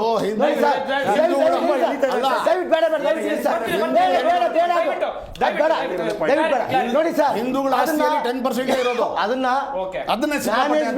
ನೋಡಿ ಸರ್, ಕ್ರಿಯೇಷನ್ ಮ್ಯಾನೇಜ್ಮೆಂಟ್ ಮಾಡುವಾಗ ಎಲ್ಲೋ ಒಂದ್ ಕಡೆ ಅಧಿಕಾರ ದುರುಪಯೋಗ ಆಗ್ತಿದೆ ಅಂತ ಸರ್ಕಾರದ ಮನೆಗೆ ಬಂದಿದೆ. 100% ಅದನ್ನ ತಿದ್ದುಪಡಿ ಮಾಡಕ್ ಕೊಟ್ಟು ತಪ್ಪು ಅಂತಲ್ಲ. ಇವರು ಪತ್ರಕರಿದ್ದಾರೆ, ಏನ್ ಬೇಕಾದ್ರೆ ಹೇಳಿ, ತಿದ್ದುಪಡಿ ಮಾಡ್ಬೇಕಾದ್ರೆ ಇವತ್ತು ಹೋಗಿ ನಾಳೆ ಇವತ್ತು ಬಿಲ್ಲು ನಾಳೆ ಆಫ್ ಮಾಡ್ತಿಲ್ಲ. ಒಂದು ವರ್ಷದ ಮುಂಚೆನೆ ಇವರೆಲ್ಲಾ ಸಮಿತಿಯವರು ಕರೆದಿದ್ದಾರೆ. ಹಿಂಗೆಲ್ಲ ಮಾಡ್ತಿದ್ವಿ, ನಾವು ಶಿಕ್ಷೆ ಪ್ರಮಾಣ ಮಾಡ್ತಿದೀವಿ, ಎಲ್ಲ ಮಾಡ್ತಿದೀವಿ. ಇದನ್ನ ನೀವು ಒಪ್ಕೊಬೇಕು ಅಂತೇಳಿ ನೋಡಿ ಸರ್. ಒಂದ್ ವೇಳೆ ಇವ್ರು ಒಪ್ಪದೇ ಇದ್ರು ಕಾನೂನು ಪಾಸ್ ಆಗುತ್ತೆ. ಕಾನೂನು ಜಾರಿ ಮಾಡಕ್ಕೆ ಏಜೆನ್ಸಿಗಳಿದಾವೆ, ಜಾರಿ ಮಾಡ್ತಾರೆ. I wanted to bring in another very important dimension. ನಮ್ಮ ಹತ್ರ 8,000 ಪ್ರಾಪರ್ಟೀಸ್ಗಿಂತ ಜಾಸ್ತಿ, 8 ಲಕ್ಷ 8,000 ಏನೋ ಒಂದು 8 ಲಕ್ಷ ಪ್ರಾಪರ್ಟೀಸು ಇತ್ತು. ಅದು ಹಿಂದೂಗಳದಿದೆಯಲ್ಲ, ಅದರಲ್ಲಿ 10%. ಅದರಿಂದ total income generated was 163 crores only. ಅಂದ್ರೆ ಎಷ್ಟು ಲಪ್ಟಾಯಿಸ್ತಾ ಇದ್ರು ಅನ್ನೋದು ಯೋಚನೆ ಮಾಡಿ.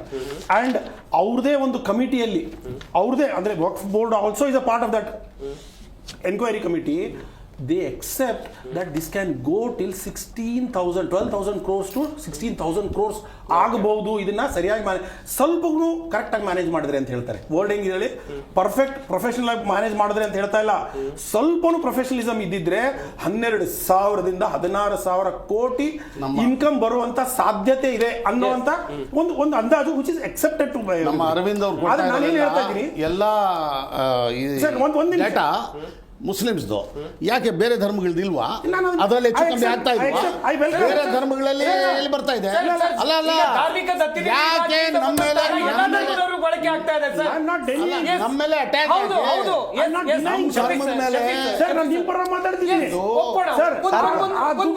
ಬಡವರಿಗೆ ಖರ್ಚಾಗೋದು ಮುಸ್ಲಿಮ್ಸ್ಗೆ. I am not telling anything wrong. ನಾನೇನ್ ಹೇಳ್ತಾ ಇದ್ದೀನಿ, ನಮ್ಗೆಲ್ಲ ಮುಸ್ಲಿಮ್ಸ್ಗೆ ಇದೆಲ್ಲ ಗೊತ್ತೇ ಇಲ್ಲ ಅಂತ ಯಾಕೆ ಹೇಳ್ತೀರಾ? ಗೊತ್ತೇ ಇಲ್ಲ ಅಂತ ಎಲ್ಲಿ ಹೇಳಿದೆ ಸರ್? ಹಂಗೆ ಆಯ್ತು ಸರ್. ನಾನು ಏನು ಹೇಳ್ತೀನಿ, that is generated from Waqf properties 163 crores and even it is established and even Waqf has agreed that it was not managed professionally. If it were to be managed professionally, the tone of income should have been 12,000 crores ಅಂತ ಹೇಳ್ತಾ ಇದ್ದೀನಿ. I am not denying. ಆಮೇಲೆ Hindu proper management properties ಅಲ್ಲಿ ಏನೋ problem ಇದ್ರೆ I am not denying it, I am not comparing it. ನಾನು ಬಹಳ open hearted ಇಂದ ಇವ್ರಿಗೆ ನಾನು ಹೇಳ್ತಾ ಇರೋದು. ಐ ಆಮ್ ನಾಟ್ ಸಂಕುಚಿತವಾಗಿ ಹೇಳ್ತಾ ಇಲ್ಲ ಸರ್. ಅದೊಂದೇ ಅಲ್ಲ, ಒಂದೇ ಅಲ್ಲ, ಯಾವುದೇ ಧರ್ಮ ಸರ್, ಒಂದು ನಿಮಿಷ, let us go to the ಯಾವುದೇ points. property ಆಗಿರಲಿ. Yes, let us go to the better points. ಒಂದೇನಂದ್ರೆ Not the repeating. ಇದು ಸ್ಪಷ್ಟವಾಗಿ ಇವ್ರು ತರ್ತಾ ಇರೋ ಬಿಲ್ಲು ಇಸ್ಲಾಂ ಮೇಲೆ ಮುಸಲ್ಮಾನರ ಮೇಲೆ ಅಟ್ಯಾಕ್. Yes, yes, ಆಮೇಲೆ ಸರ್, ಹತ್ರ. ಅದು ಯಾವ ರೀತಿ ಅಂತಿಲ್ಲ. ದಯವಿಟ್ಟು ನಮ್ಮ ಸೇರಿರೋ ಪ್ರಾಪರ್ಟಿನ ಲಪಟಾಯಿಸೋದಕ್ಕೆ ಮಾಡ್ತಾ ಶಫೀವುಲ್ಲಾ ಸರ್, ದಯವಿಟ್ಟು ಒಂದು ಕೊನೆಯದಾಗಿ ಒಂದು ಪ್ರಶ್ನೆ ಇದೆ. ಈಗ ಇಷ್ಟೆಲ್ಲ ಆಸ್ತಿಗಳ ವಿವರವನ್ನು ಹೇಳಿದ್ನಿ, ನಾನು ಕೂಡ ಹೇಳಿದೆ, ನಂಬರ್ಸ್ಗಳು ಹೇಳಿದೆ. ವಕ್ಫ್ ಬೋರ್ಡ್ ನಿಂದ ಬರ್ತಾ ಇರುವಂತ ಆದಾಯ ನಿಜಕ್ಕೂ ಮುಸ್ಲಿಂ ಸಮುದಾಯದ ಅಭಿವೃದ್ಧಿಗೆ ಬಳಕೆ ಆಗ್ತಾ ಆಗ್ತಿಲ್ಲ ನೋಡಿ, ಆಗ್ತಿಲ್ಲ ಅನ್ನೋದಕ್ಕೆ ಏನಿದೆ? ನಾನು ಹೇಳ್ತೀನಿ ನೋಡಿ ಸರ್, ಒಂದೇ ಸೆಕೆಂಡ್ ಹೇಳ್ಬಿಡ್ತೀನಿ. ದುರುಪಯೋಗ ಆಗ್ತದೆ ನೋಡಿ, ಇದರಲ್ಲಿ ಬೋರ್ಡ್ ಮೆಂಬರ್ಗಳ ಪಾಲು ಎಷ್ಟು ಹೋಗ್ತಾ ಇದೆ? ನಾನು ಅದರಲ್ಲಿ ಇಲ್ಲ. ನಾನು ಆಸ್ ಫಾರ್ ಆಸ್ ಅದ್ರಲ್ಲಿ ಇನ್ಸೈಡರ್ ಇರೋರಿಗೆ ಗೊತ್ತಿರುತ್ತೆ. ಒಂದು, ಎರಡನೇದೇನೆಂದ್ರೆ ನಮ್ಮ ಯಾರು ಅದನ್ನ ಸರಿಯಾಗಿ ಯಾರು ನಡೆಸ್ತಾ ಇಲ್ವೋ ಅದ್ರ ಮೇಲೆ ಆಕ್ಷನ್ ತಗೊಳ್ಳೋಕೆ ಪೂರ್ತಿ ಪ್ರಾವಿಧಾನ ಇದೆ. ಇರೋ ಬಿಲ್ ಅಲ್ಲಿ ಇನ್ನೂ ಜಾಸ್ತಿ ಹೊಡ್ಕೊಳ್ಳೋರು ಹುಡ್ಕೊಳ್ತಾರೆ. ಇದ್ದಿದ್ದ ಶಿಕ್ಷಣ ಕಮ್ಮಿ ಮಾಡ್ತಾ ಇದ್ದಾರೆ ಹೊಡ್ಕೊಳ್ಳೋರ್ದು. 2 ವರ್ಷ ಇದ್ದಿದ್ದನ್ನ 6 ತಿಂಗಳು ಮಾಡ್ತಾ ಇದ್ದಾರೆ. ಬೇಲ್ ಸಿಗ್ಬಾರ್ದು ಅಂತಿದ್ರೆ ಬೇಲ್ ಸಿಗ್ಬೇಕು ಅಂತ ಮಾಡ್ತಾ ಇದ್ದಾರೆ. ನೀವು ಒಪ್ತೀರಾ ಸರ್? ಬೋರ್ಡ್ ಹೊಡ್ಕೊಳ್ತಾ ಇದ್ದಾರೆ ಪ್ರಾಪರ್ಟಿನ, ಅದರಿಂದ ಬರುವಂತ ಲಾಭ. ಕಳ್ಳರು ಬರೀ ಮುಸ್ಲಿಮ್ಸ್ ನಲ್ಲ ಇರೋದು, ಎಲ್ಲರಲ್ಲೂ ಇದ್ದಾರೆ, ಎಲ್ಲಾ ಕಡೆ ಇದ್ದಾರೆ ಅಂತ ನನ್ನ ಮಕ್ಕಳಿಗೆ ಹಿಡಿದು ಹಾಕ್ಲೇಬೇಕು. ಅದು ಬೇರೆ ವಿಷಯ. ತರ್ತಾ ಇರೋ ಬಿಲ್ ಈಸಿ ಮಾಡಿ ಕೊಡ್ತಾ ಇದ್ದಾರೆ. ಇವ್ರು ತರ್ತಾ ಇರೋ ಬಿಲ್ ಅಲ್ಲಿ ಅವ್ರಿಗೆಲ್ಲ ಕಳ್ಳರಿಗೆ ಈಸಿ ಮಾಡುವಂತ ಬಿಲ್ಲು. ನೀವು ಅದನ್ನ ಆ ಅಮೆಂಡ್ಮೆಂಟ್ ಅನ್ನ ನೋಡ್ದೇನೆ ಮಾತಾಡ್ತಾ ಇದ್ದೀರಾ. ಇವರು ಅಮೆಂಡ್ಮೆಂಟ್ ನೋಡ್ದಿರಾ ಮಾತಾಡ್ತಾ ಇದ್ದಾರೆ. ಅಲ್ಲಿ ನೋಡಿ ಸ್ಪಷ್ಟವಾಗಿ ಕಳ್ಳರಿಗೆ ಬೇಕಾದ್ರೆ ನಾನು ಅಮೆಂಡ್ಮೆಂಟ್ ಇದನ್ನ ತಂದು ತೋರಿಸ್ತೀನಿ ನಿಮ್ಗೆ. ಅದ್ರಲ್ಲಿ ಸ್ಪಷ್ಟವಾಗಿದೆ. ಅದರಲ್ಲಿ ಅವರು ಶಿಕ್ಷಣ ಕಮ್ಮಿ ಮಾಡಿದ್ದಾರೆ, ಅವ್ರು ಬೇಲ್ ಸಿಗ್ಬೇಕು ಅಂತ ಮಾಡಿದ್ದಾರೆ. ಆಮೇಲೆ ಯಾರು ಹೊಡ್ಕೊಂಡಿರ್ತಾರೋ ಅವರು ಏನಾದ್ರು ಕಂಪೆನ್ಸೇಷನ್ ಕೊಟ್ಬಿಟ್ಟು ಇಟ್ಕೊಬೇಕು ಅಂತ ಮಾಡಿದ್ದಾರೆ. ಇಂಥ ಕಾನೂನುಗಳು ತರ್ತಾ ಇದ್ರೆ ನಮ್ಮ ಇಸ್ಲಾಂನಲ್ಲಿ ಅದು ನಮ್ಮ ರಿಲಿಜಿಯಸ್ ಮ್ಯಾಟರು ಅಂತದನ್ನ ತಂದು ಇವರು ನಮ್ಮ ಲಪಟಾಯಿಸೋಕೆ ಮಾಡಿದ್ದಾರೆ ಅಂತ ಎಲ್ಲಾ ಮುಸಲ್ಮಾನರು ಗೊತ್ತು. ಆಮೇಲೆ ಬುದ್ಧಿ ಹೇಳಕ್ ಬರ್ತಾ ಇರೋರು ಅವ್ರಿಗೆ ಧರ್ಮನೇ ಗೊತ್ತಿಲ್ಲ, ವರ್ಕ್ ಬೋರ್ಡು ಗೊತ್ತಿಲ್ಲ, ಅಮೆಂಡ್ಮೆಂಟ್ ಆಕ್ಟ್ಸ್ ಗೊತ್ತಿಲ್ಲ. There is an addition of transparency here. Centrally monitored software generate ಮಾಡ್ತಾ ಇದ್ದಾರೆ. Any data, any amendment is going to come should be updated. ಬರೇ ಇವ್ರಿಗೆ ಈಗ ನೋಡಿ, ಈಗ ಅಲ್ಲಿ ಇದ್ದವರಿಗೆ ಮ್ಯಾನೇಜ್ಮೆಂಟ್ ಒಂದು ಸೆಂಟೆನ್ಸ್ ಕಂಪ್ಲೀಟ್ ಮಾಡಕ್ ಬಿಡಿ. ಸೆಂಟ್ರಲ್ ವಕ್ಫ್ ಕೌನ್ಸಿಲ್ 22 ಮೆಂಬರ್ಸ್ ಇರಬೇಕಾಗಿದ್ದು 2 ಮೆಂಬರ್ಸ್ ಇಟ್ಕೊಂಡು ಅವರು ನಾಟಕ ಮಾಡ್ತಾ ಇದ್ದಾರೆ.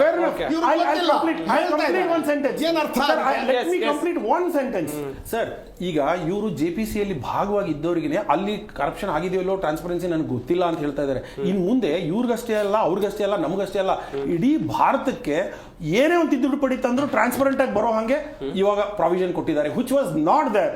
ಇಷ್ಟು ದಿವಸ ಇದು 100 ವರ್ಷ ಹಳೆಯದು ಮ್ಯಾನೇಜ್ಮೆಂಟ್ ಸಿಸ್ಟಮ್ ಇರೋದು.